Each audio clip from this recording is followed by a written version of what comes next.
afro basket la ñuy waxtaanee mu mel ni que démb dañu ñëw faat yu métti dóor yu métti la nga xamante ni moom moo di afro basket ba amoon ca Mali coach. défaite bi mu ngi lay jàpp na la léegi. waaw mais ñëpp la jàpp. dafa jàpp ñëpp mais man de pour wax dëgg maanaam lu ma séntu woon la. défaite bi séntu woon nga ko. waaw parce que damay wax ni ñu rappelé wu.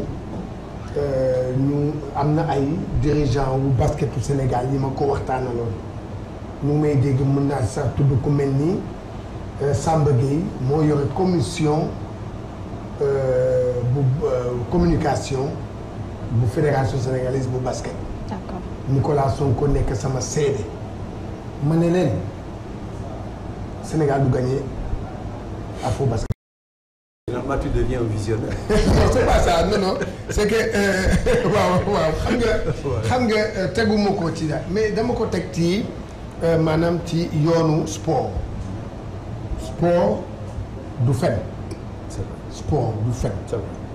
waaw loo ci def loo ko jox mu delloo la. dama doon wax ne rek di doon wax ne ma ne bu doon sama sago fédération bi ak.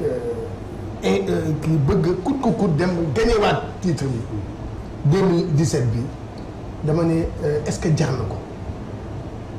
na ko parce que ma ne benn dinañ ci def effort te duñ ko gañe ba pare nag yàqal leen dinañu toog pendant 3 afro basket Sénégal bi dootu jël ci afro basket. mu tax loolu coach. lu tax voilà c'est tellement important parce que booy xool année bii afro basket dame. équipe yi qualifié da ngay xool ñi qualifié dañoo nekk ay équipes yoo xam ne da ngay xool seen joueuses yi équipe ma jox benn exemple équipe Mozambique bi Sénégal éliminé en demi-finale bi éliminé Angola dans cette équipe il y a ñett ñu fa am ñoo fa mag ñoo defoon afro basket yi lay passé ñett rek la te ñooñu ñu ngi am 29 ans ñi sees yëpp ay xale yu ndaw lañu. kooku c'est la. rapport ak suñu équipe bi nga xamante ni. xam nga loolu ñett ci nekk xale déjà maanaam ñooñu dañoo ñëw ci afro basket bi pour du woon pour année bi. dañuy préparer pour préparer yeneen afro basket bi ñoom noonu la. d'accord ma jox la kaawu ki nga xam ne. moom mooy équipe bii ñuy wax ne Angola ça dafa surprendre defetam ci Mozambique dafa surprendre ñu bari xam nga tax ñu éliminé ko dafa dominer la poule mais bi mu ñëwee mu dajee ay xale la indi woon xale yooyu ñoo doon si wax amuñu expérience ñu éliminer leen ñu dem tooge élimination bi mettiwu leen da ngay déglu man damay déglu rek maanaam réaction wu entraîneur bi ak tam dirigeant yi ça defu leen daal ñoom ils se disent que prochaine ñu ngi xalaat beneen. bon léegi yow nga jël le cas maintenant du Sénégal xam nga équipe yooyu déjà wax naa séentu leen afro basket 2009 2019 ak 2021 sóoral ñaari équipe yooyu. soxna nag xam naa dañ ne lii soxna nag mais na nga sóor ñooñu ñu ngi koy préparé nañ ko ci afro basket bii. relève bi mais ñun préparé wuñu ko. lu tax on tenait coûte que coûte à aller gagner. yow 12 fois nga gagné coupe kii afro basket. yaa ëppale ci wàllu Afrique ci jigéen ñi yaa ëppale li ngay jël afro basket. def ko ki topp ci yow xam nga ñaata yoon la ko jël. ñaar lañu.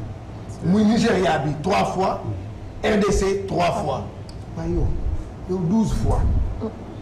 préparer sa avenir boobu yeneen afro basket yi et surtout préparer ay coupe du monde nga mu jaral la nga toog yow nga bàyyi bii ma jox la lu tax ma wax loolu. damay jox kaaw Nigéria bi dóor Sénégal final. le Nigéria dafa ñëw préparer en 2001 mu ñëw afro basket mu ñëw indi benn génération 2001 nekkul sax. ci 3 premiers yi c'était pour préparer maanaam 2003 et 2005 lan la Nigéria def Nigéria gagne mu ñëw même groupe boobu mu gagné 2003 Nigeria gagne 2003 kan la gagné woon Sénégal. 2003 mu gagné Sénégal génération boobu def doublé gagné waat ko 2005 bi mu xoolee 2005 rek mu ne na ñii nag màgget nañu. dindi leen changer équipe mu ne on prépare pour 10 ans xool leen 2005 nga ñëw xool. ñu ngi ci 2017 ça fait 12 ans ce qui veut dire préparer nañu génération boobu. bu daaw bi bu kii bi ay demi-finale lañu jëm war demoon gis nga ni ñu ko gis nga loolu la ñuy wax politique sportive. ñu da ngay préparer. savoir planifier. planifier nga ne lii man non parce que Sénégal man defe naa ne xam nga kan la ñu wax a pousse mooy góor yi bi nga xam ne depuis 97 lañu gëj a gagné Afrobasket ñooñu la ñu wax ne acca xeet ñu dem ko mais jigéen ñi jël nañ ko. jël nañ ba doyal. mais da ngay préparer c'est pourquoi le classement est honorable. waaw deuxième c'est bon. waaw mais non c'est que waaw ma ne bon deuxième nga yóbbu fa ay maire ay màgget ñu dem ba kii noonu alors que. soo jëloon mais benn màgget boo xamante ne. waaw non elle fait partie des meilleurs marqueurs. bon d'accord nommé MVP. d'accord xoolal gis nga xam naa wax bi du neex ñenn ñi mais c'est la réalité. ay trentenaires ñoo ëpp ci équipe bi. ñii même buñ ko gagné woon année bi mooy seen dernier affaire. Est-ce que on n'est pas en train de couver une autre génération qui va venir. Merci. Est-ce que ñooñu nekkuñu ci pépinière bi. Bonne question. Voilà et j'ai entendu quelqu'un dire que suñuy demaat préparation ñi nga xamante ne ñi jëloon nañ leen te demoon Afrobasket ñoo ñëpp ils vont rejoindre le groupe pour la préparation du mondial. dama lay jox kii loolu yow li nga wax ni da nga soulever benn question pertinente mooy. Est-ce qu'on n'a pas préparé? On a préparé mais maanaam on le prépare mal. Les Jeux de la francophonie yi passé il y a quelques semaines le Sénégal moo fa demoon préparé yóbbu fa benn U17. équipe boobu demoon man bu doon man bokk sama xalaat de. équipe bii Afrobasket bi. équipe boobu demoon foofu moom moo koy dem de moom mooy jouer Afrobasket bi. xam nga lu tax pour ñu familiariser wu ak compétition pour préparer 2019 17 ans amuñu 17 ans. mais léegi soo préparé. te ñooñu attends xaaral ma may la qu'est-ce ñooñu résultat xool li ñu def. ñu dem francophone dem xam kat moo leen éliminé en demi-finale la France. moo éliminé. équipe bu Sénégal boobu nga xam ne équipe boobu demi-finale équipe boobu baax na dëgër na et joueurs yi ko composé moo ñoom ñooy jouer le championnat actuel local. mais cela veut dire quoi. waaw cela veut dire que. nous avons une bonne relève. maanaam équipe boobu nga wax. demoon francophonie. c'est une bonne relève pour cette équipe qui aujourd'hui nous a permis d'avoir une place au mondial. waa léegi ñooñu. donc les trentenaires yi nga wax. mën nañ leen yóbbu à la retraite. mais ñi la ñëw dem mondial. d'accord mais xam nga lan la ñooñu boo leen préparé tàmmal leen Afrobasket bi ambiance boobu. est-ce que dinañ dem mondial. même bu ñu teelee toog sax dinañu ko xam dinañ ko miin. yow mondial voilà d'accord yow mondial xam nga lan la yàq xaalis kese la. xam nga ngay jël ndaare. waaw soo jëlee ndaare. ndaare nga fay jël.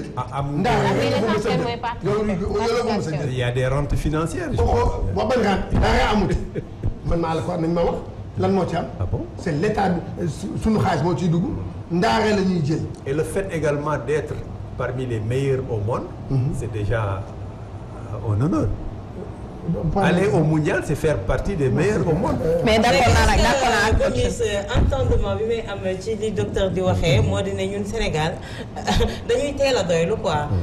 ñeneen ñi ñoom loolu. dañuy préparer loolu ëllëmu leen.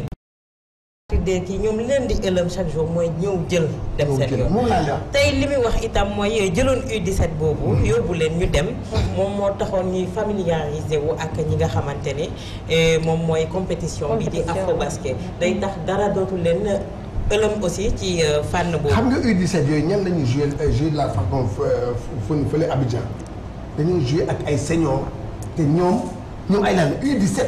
mais pourtant on dit la même chose hein. Non, attends. Mais U17 yooyu dem nu Afrobasket. On dit la même chose. Mais en 2019 c'est un potentiel qui est là. waaw bu mën a dem conquérir. 2019 loolooy nekk seen premier Afrobasket. waaw et alors que. boo defoon.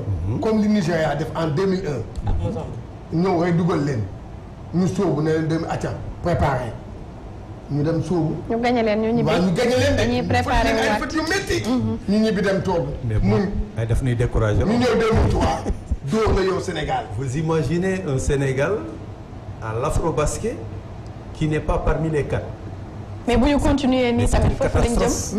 mais suñu continuer nii fa lañ jëm. non du ñu continuer nii xam nga Gomis da nga ne on a une très bonne équipe bi demoon à la francophonie. Cette équipe là jeune l'antichambre de l'équipe A. Équipe A bi dem na ñefe ba am au moins une place au mondial mais aujourd'hui ñi nga xamante ne ñi ay anciennes lan mën nañ leen dindi ñii ils ont gagné en expérience comme au mondial comme ni nga ko waxee mënuñu fexe ba jël paie wala deux mais nañ leen fa yóbbu même suñu leen di fët ay fët yu métti mais ils vont gagner en expérience et à l'Afro-Basket de 2019 mais ils y seront aguerris. xam nga expérience dafa am solo. mais expérience luy jëli. déet non ñoom bu waa elles vont faire seen première. Afro-Basket.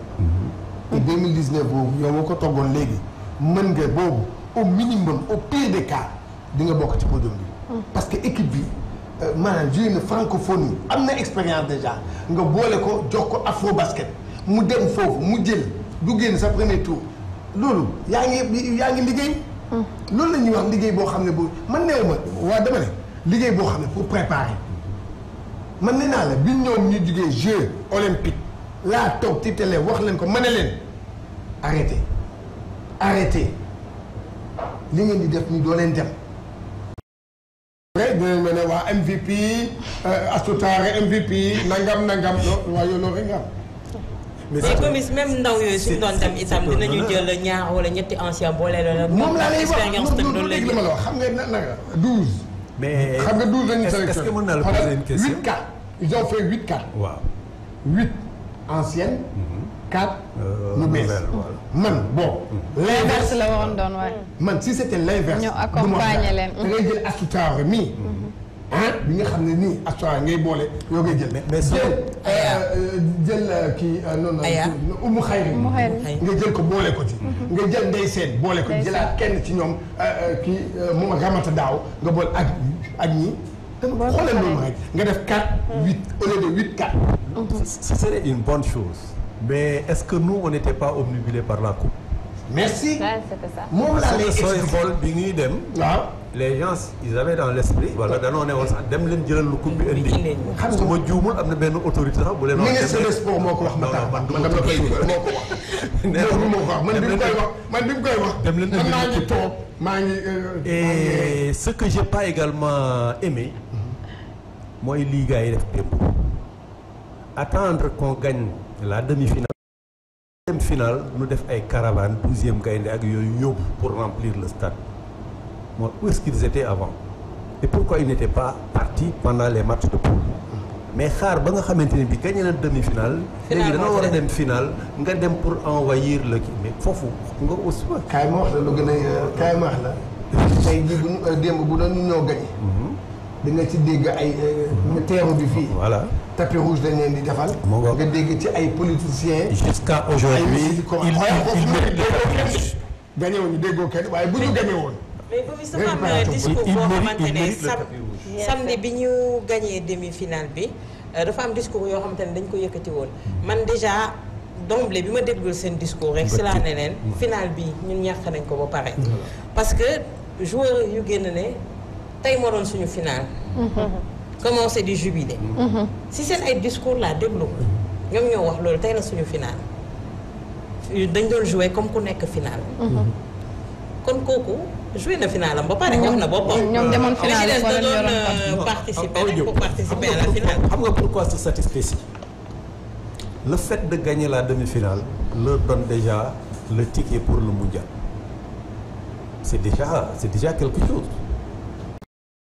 doo teel a doylu soo demee ci compétition doo teel a doylu doo àgg gagner demi-finale rek mais dama doon finale. je suis d'accord avec toi mais man là où je ne suis pas d'accord daal.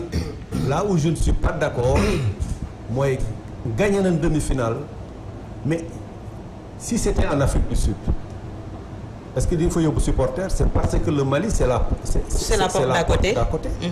moo tax nga def ay caravanes yóbbu foofu ça ne coûte rien alors que moi je pense que loolu nu def pour yóbbu ay caravanes wala yu mel noonu ça devait être fait avant.